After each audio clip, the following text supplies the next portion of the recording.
मी आता उभा आहे मनमाडपासून जवळच असलेल्या नागापूरच्या महादेव नागेश्वर मंदिरात। महाशिवरात्रीनिमित्त इथे मोठी यात्रा भरलेली आहे। आपण बघू शकतो का इथे दर्शनासाठी भाविकांची जी आहे ती अलोट गर्दी झालेली आहे। पूर्ण मंदिर परिसर जो आहे तो भाविकांना गजबजून गेलेला आहे। केवळ मनमाड नांदगावच नव्हे तर नाशिक जिल्हा आणि उत्तर महाराष्ट्रातून या मंदिरात दर्शनासाठी भाविक येत असतात।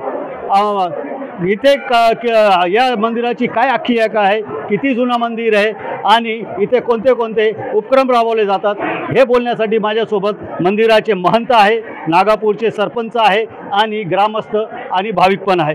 बाबा क्या कहेंगे, कितना पुराना मंदिर है और क्या आख्यायिका है इसकी? ये मंदिर हिमालय पंथियों के समय का है। 1000 वर्ष का मंदिर है, आज का नहीं है। इसकी नक्काशी देखिए और इसमें गंगा आती है, अगस्त मुनि महाराज के वहाँ से गंगा जी आती है। और यहाँ पर श्रावण में 4 श्रावण के सोमवार हो, 5 हो, बहुत गर्दी रहती है, अभिषेक होता है, जलाभिषेक रहता है। महाशिवरात्रि है आज तो बहुत भगवान शंकर का बहुत बड़ा दिन है।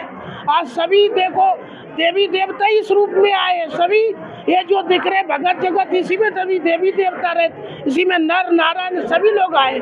आज सभी का स्वागत है। भगवान शंकर की सबके ऊपर कृपा बनी रहे, हम यही चाहते हैं। कितना पुराना मंदिर है, क्या कहेंगे? मंदिर इतना पुराना है कि जब राम को वनवास हुआ था तो राम को अगस्त मुनि महाराज यहाँ पर लेके आए थे। अगस्त मुनि महाराज के साथ राम ने अभिषेक किया था, भगवान शिव की आरती की स्तुति वंदना पूजा किया, उनको भगवान शंकर ने आशीर्वाद दिया। फिर वो जाके पंचवटी नासिक में चले गए। नासिक में जाकर के पर खोज की माता सीता की, तो दक्षिण में माता सीता का उनको खोज प्राप्त हुई। और यहाँ पर दत्त जयंती का उत्सव होता है, 7 दिन सप्ताह रहता है। दत्त जयंती का 7 दिन पारायण रहता है। और यहाँ पर ये समझो कि शादियाँ होती है, मंदिर में अभिषेक होता है, डेली लोगों का आवागमन चालू रहता है। और यहाँ हजारों लोग आते हैं और सभी की मनोकामना पूर्ण होती है। इस जल का आप अगर किसी को भी कोई भी बीमारी कोई तकलीफ है, उस जल को थोड़ा सा बादली में डाल के स्नान करें, सारी बीमारी खत्म हो जाती।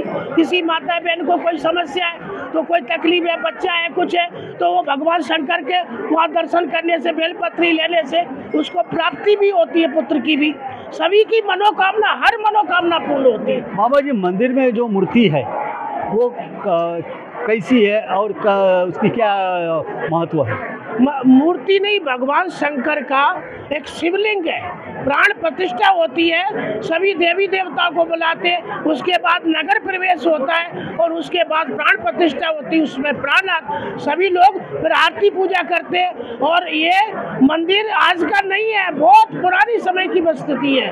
आज देखो आप उसकी नक्काशी देखो, उसका वो देखो, सभी कुछ बहुत पुराने समय का है। माझ्यासोबत बोलण्यासाठी नागापूरचे सरपंच आहे, जे या गावाचेच नागरिक आहे आणि गेल्या अनेक वर्षापासून ते या मंदिराची सेवा पण करतात आहे। काय सांगाल राजा भाऊ, किती जुनं मंदिर आहे आणि काय आख्यायिका आहे या मंदिराची? श्री क्षेत्र नागेश्वर मंदिरामध्ये आपण दर्शनासाठी प्रवेश जर केला तर प्रवेशद्वारावरतीच जी काढलेली डिझाईन आहेत, अशा प्रकारची डिझाईन आम्ही यापूर्वी या डिझाईनची नेटवरती चौकशी जेव्हा केली का अशा पद्धतीचं कोरीव काम आर्यकालीन काळामध्ये केले जायचं, म्हणून हे मंदिर आर्यकालीन मंदिर आहेत।